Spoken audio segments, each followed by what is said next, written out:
Vamos lá, pessoal. Professor Fábio. E hoje a nossa aula vai ser sobre ligação metálica, né? O que ocorre na ligação metálica? Basicamente é uma ligação que ocorre entre átomos do mesmo elemento, ok? E para formar os metais que você já conhece, né? Ouro, alumínio, ferro e prata, né? E o cobre e o chumbo, né? O aço e o bronze são mistura de metais, né? Proporções de ligas. Basicamente, o que tem os metais? São um número de entidades que estão ligados ordenadamente, né? E eles estão dentro de um retículo cristalino, né? Ele forma o que eles chamam de cristal, né? O cristal. O que vem a ser esse cristal? Nada mais é do que um cubo, ó. Por exemplo, eu vou ilustrando esse cubo aqui. Ele é um retículo cristalino, né? Onde ele é um cúbico de face centrada. Dessas propriedades dos metais, todos os metais eles são sólidos, com exceção do Hg, que é o nosso mercúrio, né? Que é o mercúrio. Outra coisa, ele tem o brilho metálico. Todos os metais têm um certo brilho, né? O alumínio, por exemplo, ele tem um brilho metálico. Isso se deve ao fato que da propriedade metálica, ou seja, do agrupamento que os elétrons fazem para formar nuvem eletrônica na formação desse metal que detém essa característica, né? Maleabilidade, ou seja, o metal ele pode ser maleável, isso depende. Por exemplo, o cobre. O cobre você pode ter fios, né?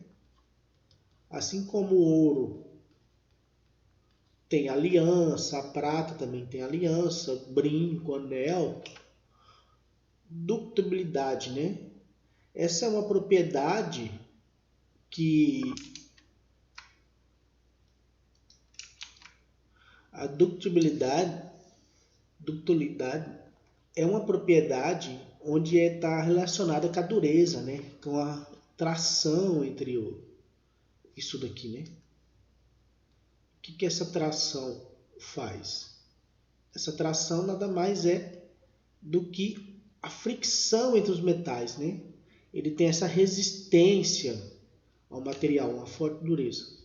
E outra propriedade que é importante é a boa condutividade térmica, que é a transmissão de calor, e a condutividade elétrica, que é de suma importância. Todos os metais em si eles conduzem um grau de eletricidade quando são induzidos por corrente elétrica, né? E a condutividade térmica, que você já conhece, que é a transferência de calor, que é muito rápida, né?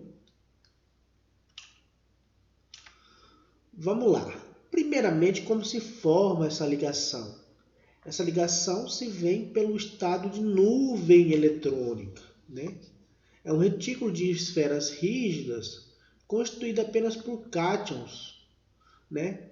Que podem estar livres, mover livremente. Isso é conhecido como mar de elétrons, né? A teoria da nuvem eletrônica. É a teoria da nuvem, tá? Teoria da nuvem. Nos elétrons mais externos, se encontra muito mais longe do núcleo, né? Então, assim, vamos pegar lá, por exemplo, no metal, os elementos do bloco D. Ele tem basicamente 6 camadas no átomo, né? Então, as camadas, os elétrons estão mais distantes, então as camadas externas estão maiores. E os metais eles possuem a baixa energia de ionização, por quê? Porque eles perdem facilmente os dois elétrons para doar. Então, por isso que eles se formam cátion. Por exemplo, sódio ele perde um elétron, então ele é representado em N+. O cálcio perde 2 elétrons, ele é representado 2+. o alumínio perde 3, Le 3+, e assim por diante. Ok? Como é que ocorre esse mar de elétron? Os mar de elétron é um núcleo onde tem uma estrutura cristalina, que se você observar muito bem aqui, ó, que se você estiver se ligando, vejam que ele forma basicamente um cubinho, ó. Um mar de elétron disperso que se forma num cubo, ó. Isso é chamado de retículo cristalino, ó. Então, esse mar de elétron coeso aqui, ó, onde os átomos estão inseridos, é chamado de mar de elétron. E o movimento do elétron aqui está livre dentro desse mar, né? Então, a partir do momento que você aplica essa força, você suficientemente desloca pouco, né, a essa transição aqui, então, ordenação dos elétrons. Então, você não consegue estar disposto sempre às cargas positivas. E isso é condutividade dele por salto, por esse espaço que ele detém, né? Outra característica é esse brilho, porque ele vai estar sempre carregado positivamente assim, e você vai ter um brilho. E a probabilidade de uma maleabilidade que pode ser aplicada. Nas características das ligações metálicas, elas são feitas por atração eletrostática. Ou seja, né, é positivo com positivo, gente. Então você vai ter o cálcio e ele vai ter um mar de elétrons dessa forma aqui.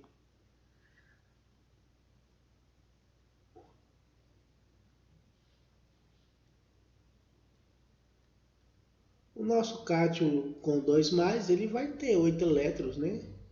Então vai ser carregado aqui positivamente o nosso cátio e vai se aproximar outro cátio aqui do outro lado. Então essa força da ligação depende da natureza dos cátions. E o que isso tem a ver? Tem a ver basicamente com a propriedade do raio iônico. Então, conforme for mais difícil remover o elétron, mais difícil vai ser, mais forte vai ser essa ligação metálica, tá? Então, essa ligação metálica, quando é mais forte, ela detém características, principalmente nas propriedades dos elementos, no grau de dureza, no grau de maleabilidade ou ductibilidade que vai ter o material. Okay? Inclusive no comportamento da condutividade térmica e também na condutividade elétrica, né? Então, aqui, para ilustrar basicamente o rearranjo dos elétrons que ficam expostos na ligação metálica, lembra-se que vai ser sempre aqui o nosso retículos de ordenação aqui, que os átomos se ordenam dessa forma, né? No grau mais simples, a gente vai falar um pouquinho aqui sobre a condutividade, porque você tem no metal, eles são sempre bons condutores de eletricidade. E o melhor condutor de eletricidade é o ouro, né? Depois você tem aí os elementos semicondutores. Um exemplo, o nosso silício, que é usado em chip de computador. E o nosso material isolante é aquele que não conduz eletricidade. Um gás, por exemplo, né? O oxigênio gasoso, né? Ele é um isolante. Então, ele não detém de cargas para isso. E como ocorre essa condutividade? Todo mundo já percebeu que nossos fios da casa são feitos de cobre, né? Nesse caso, vamos lá. O nosso condutor, o material condutor, você tem a banda de valência, que é a última camada lá que está exposta. Vamos ver no bloco D. Vamos ver que é D2, por exemplo. Vamos pegar D2. O bloco D é uma caixinha correspondente a 5 elétrons, certo? E você tem aqui que preencher nessa caixinha Você tem que preencher nessa caixinha os elétrons do bloco D. Vejam que aqui você pode emparelhar outros elétrons nesse bloco D2, né? O silício, por exemplo, ele está na família do oxigênio, né? N2P4, né? N2P4. Então ele tem o bloco P dele, tem 4 caixinhas aqui, né? Vai caber 4 elétrons. E o bloco S vai estar preenchido. Porém, no silício você pode desemparelhar esses elétrons aqui. Então você pode estar conduzindo isso daqui. Diferentemente da molécula aqui, do O2, onde ela não detém nenhuma carga. Então ele vai estar com os blocos preenchidos, né? Que é um material isolante. Então ele vai estar ligado e esses orbitais vão estar ocupados. Aqui os orbitais estão livres para receber outro elétron. Então isso é a característica do condutor. A banda de condução e a banda de valência, ela está livre e ela não tem nenhuma região, ela está sobreposta e o nível de energia é bem baixo. Isso é conhecido como energia de Fermi, tá? É um termo em homenagem a Enrico Fermi, físico. No semicondutor você tem essa distância aqui. O que essa distância faz? Ela cria uma resistência para que ocorra um salto do elétron da banda de condução, da banda de valência para a banda de condução, né? O que acontece? Então, o semicondutor ele não tem uma característica de condução tão rápida quanto o condutor. Então, no chip de computador, o que ocorre o inverso?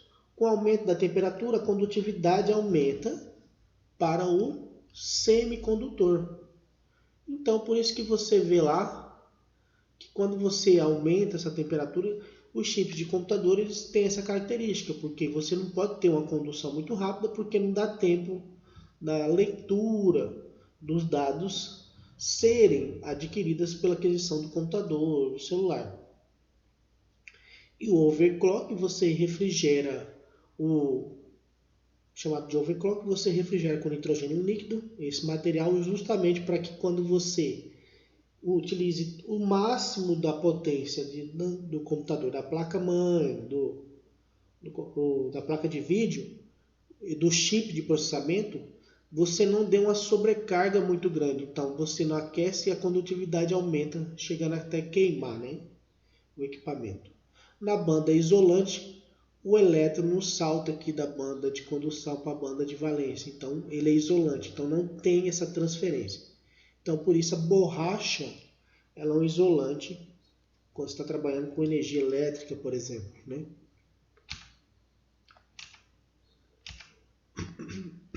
As ligas metálicas são materiais com propriedades metálicas que contêm 2 ou mais elementos, ao menos um deles é metal, ok? Então, aqui é uma representação clássica, né, do empacotamento dos elétrons. E você tem aqui, ó, um metal, por exemplo, que é diferente. Vou colocar aqui o Hg, né, que é da amálgama. Ficou parecendo prata escrito ali, né? Deixa eu apagar aqui.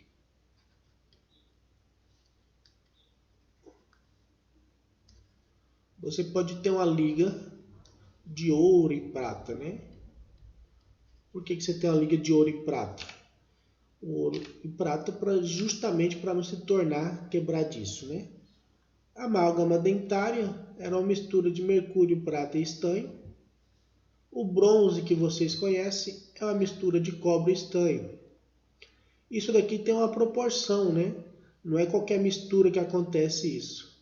O aço inoxidável, você tem carbono, ferro, cromo e níquel. Então, é um dos principais tipos de ligas. E tem outros tipos de ligas que também são usados. Eu destaquei aqui apenas 3 exemplos clássicos, né? Agora vamos aos nossos bons e velhos exercícios. Na figura 1 são representados dois sólidos cristalinos em defeitos, que exibem dois tipos de ligação química, né? Aqui você tem um sólido com a ligação do tipo iônica, onde você tem a nuvem carregada aqui, gente, ó, apenas de esferas positivas e negativas, né? Aqui essa característica seria a característica do elemento de um sal. E aqui você teria a característica do metal, ó. Ele é formado apenas por uma nuvem de elétrons positivas. Então, considerando afirmações, é correto afirmar que a figura 1 corresponde ao sólido condutor. Ó. Então, nossa resposta aqui seria a nossa letra B. Tá? O material não isolante, porque um sólido do tipo iônico conduz eletricidade em solução aquosa. Só para relembrar.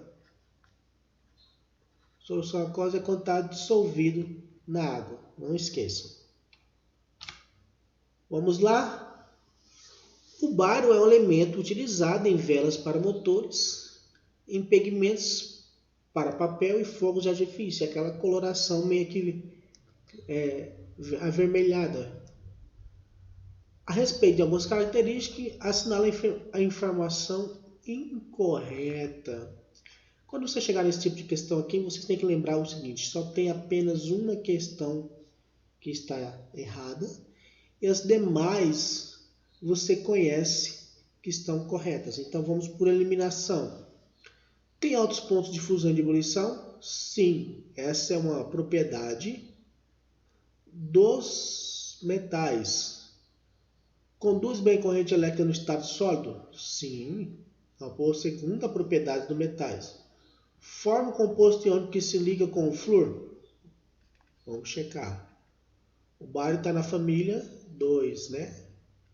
Então você tem aqui bário mais 2, mais o flúor. Cruzando as cargas, temos o BaF2, fluoreto de bário, que é um composto de ligação iônica. Então essa preposição aqui é verdadeira. Pertence à família dos alcalinos terrosos? Também sim, porque na tabela periódica vocês têm que lembrar lá, ó. A nossa tabelinha.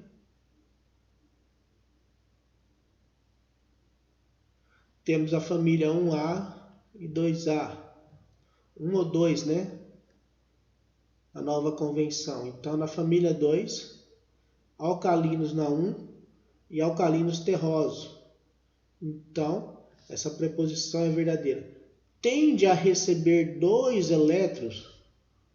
O bário aqui é o metal que está situado na tabela nessa região. Então, quando o oxigênio está nessa região, ele tende a se ligar com uma ligação onde ele doa elétrons, né? Metais têm a tendência de doar elétrons e não receber. Então, essa preposição aqui ela é falsa. Então, a resposta correta seria a letra E. Vamos lá. Os hititas, por volta de 2000 a.C., conquistaram o Egito usando armas de ferro superior às egípcias, confeccionadas em bronze. Sobre esses materiais, pode-se afirmar corretamente. O ferro e o bronze são exemplos de substâncias puras? Não, não são substâncias puras. Então, essa preposição aqui ela é falsa. Que substância pura é constituída de um único elemento. E o bronze a gente viu lá atrás que não é apenas um elemento. O bronze é uma liga de ferro-carbono? Não, a gente viu que não é ferro-carbono. Ferro-carbono constitui o aço, né? Então essa preposição aqui também é falsa. O bronze é muito frágil, não pode ser um não metal. Se o bronze é constituído de uma liga de 2 metais, ele só pode ser um tipo de metal constituído por uma liga. Então, essa preposição indica que isso é falso. Somente o bronze é uma substância pura? Também não. São constituídos de 2 elementos, né? O bronze é uma liga metálica constituída principalmente de cobre e estanho.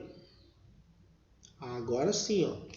Voltando aqui no nosso slide anterior, o bronze era constituído de cobre e estanho.